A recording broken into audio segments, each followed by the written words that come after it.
Israel aceptó realizar pausas tácticas militares de 4 horas diarias en Gaza. El gobierno indicó que permitirá el ingreso de ayuda humanitaria y el desplazamiento de civiles desde el norte, pero no habrá alto el fuego. Esto cuando la cifra de fallecidos dentro de la franja superó los 10.800 y los bombardeos continuaron. Tenemos reporte.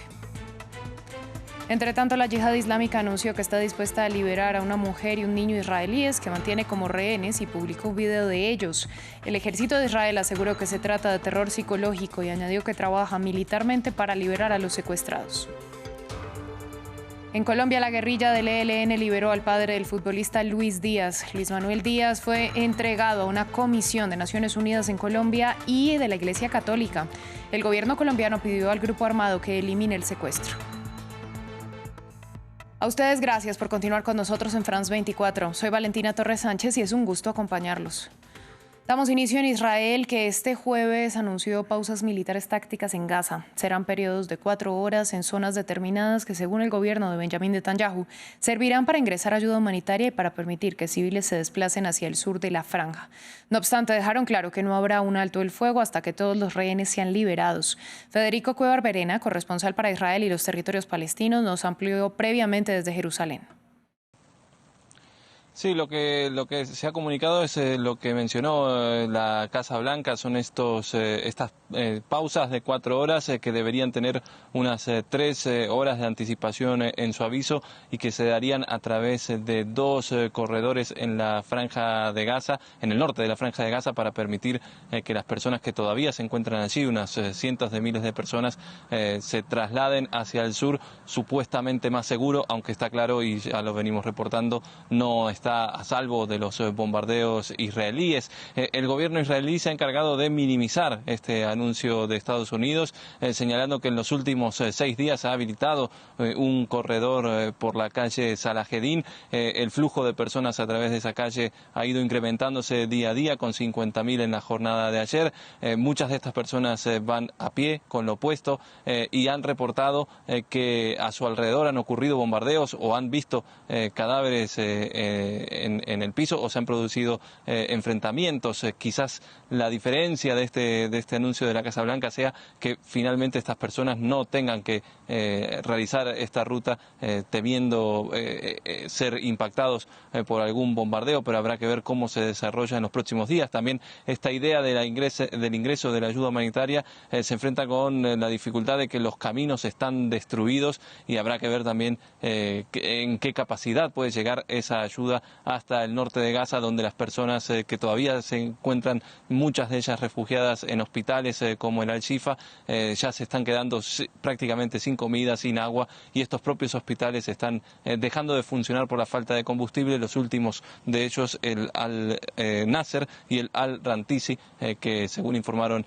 las autoridades palestinas en Gaza, han tenido que paralizar sus servicios debido a la falta de combustible. Por otro lado, también sigue la presión para que estas pausas humanitarias se alarguen en el tiempo y en áreas más amplias de Gaza.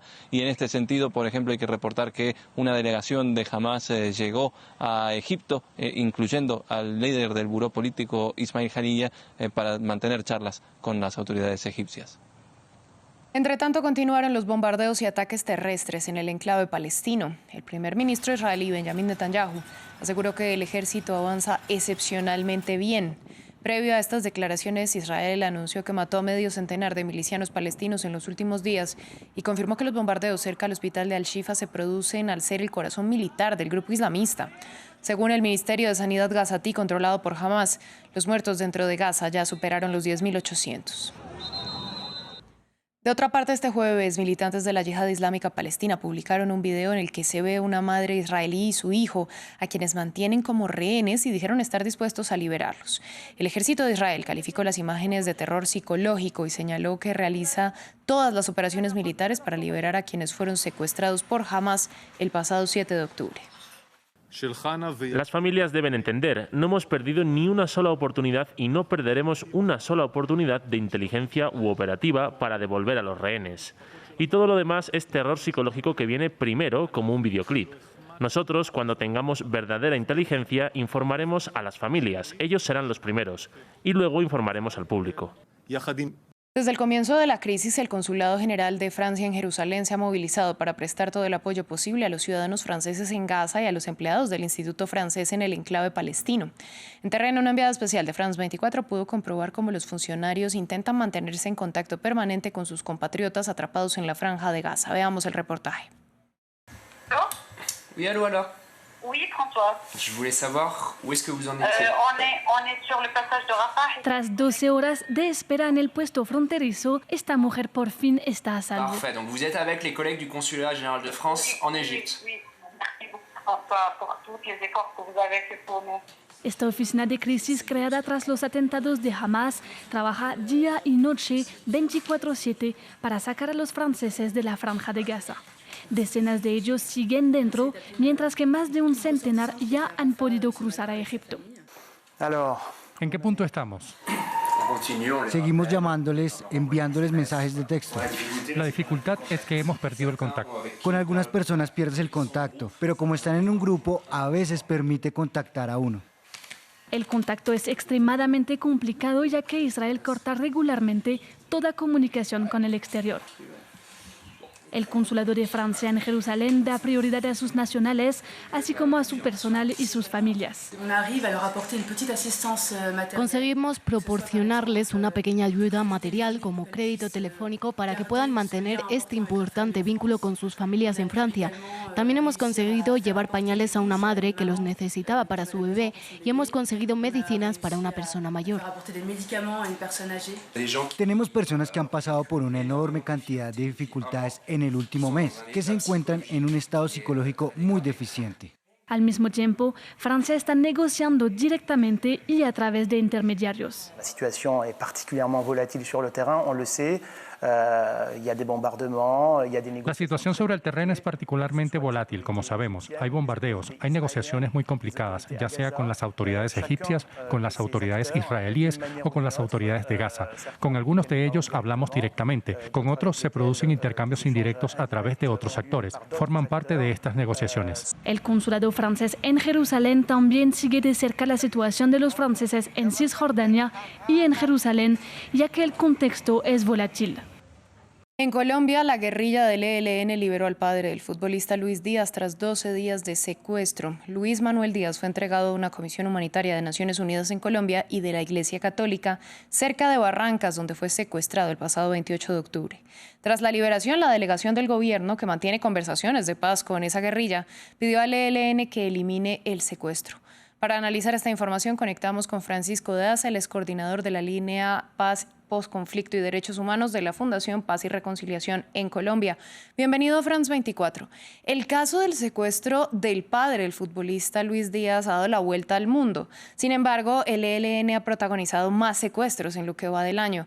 ¿De cuántos estamos hablando y por qué no se ha producido esta liberación de una forma más fácil? Hola Valentina, buenas noches. Pues en efecto, el secuestro del papá de Luis Díaz no ha sido el único que ha realizado el ELN durante el año. Tenemos el registro desde la Fundación Paz y Reconciliación, que son por lo menos 30 personas las que están secuestradas por este grupo armado.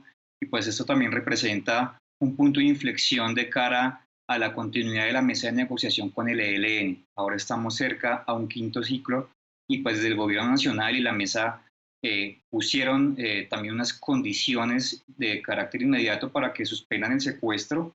Es importante que el ELN pueda mostrar esta buena voluntad más allá de lo discursivo.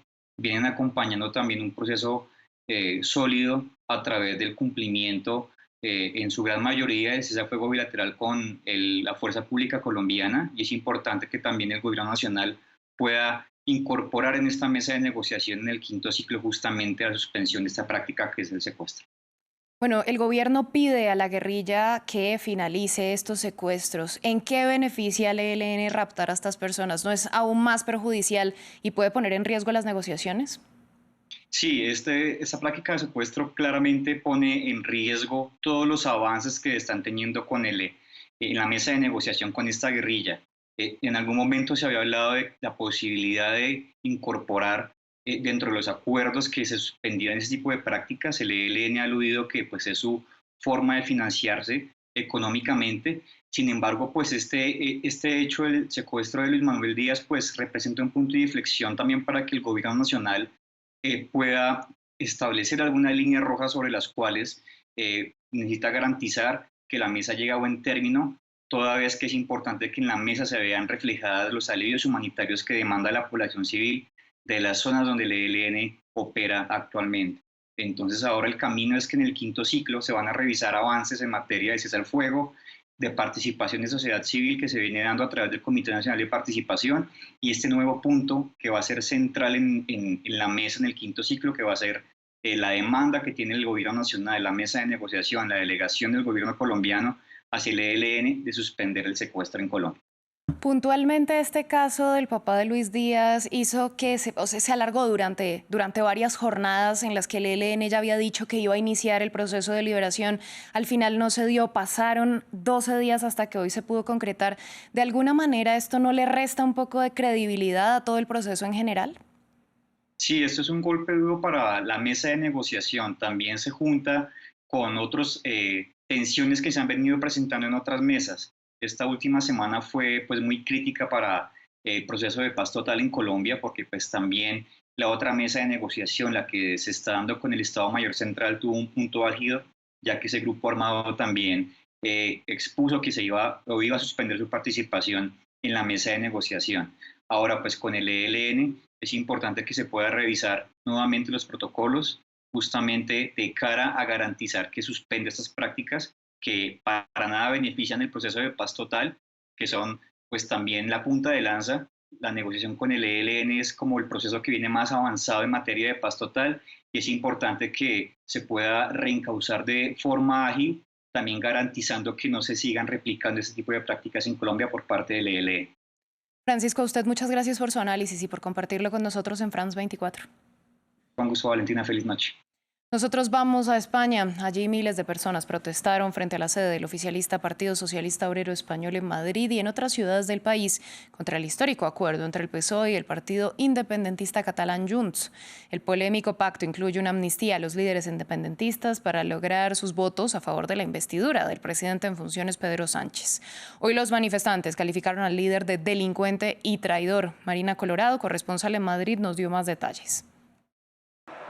Séptima noche consecutiva de protestas en la calle, tanto en Madrid como en otras ciudades de España, contra los pactos entre el Partido Socialista Obrero Español y los partidos independentistas de Cataluña, cuyos votos son esenciales para lograr que Pedro Sánchez sea investido presidente del Gobierno de España. La de hoy coincide con el anuncio del acuerdo entre los socialistas y los conservadores catalanes de Junts, firmado en Bruselas.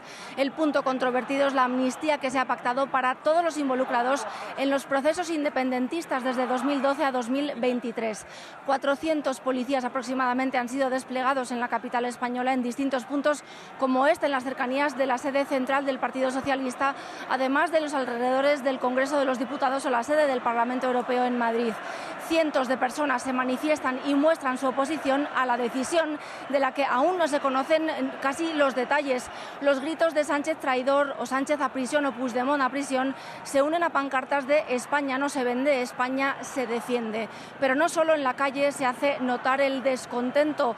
Todas las asociaciones judiciales del país han publicado un comunicado hoy en el que advierten de la quiebra de la separación de poderes que supondría la revisión política de las decisiones que son estrictamente judiciales y que se menciona en el acuerdo dado a conocer hoy entre Junts y el Partido Socialista.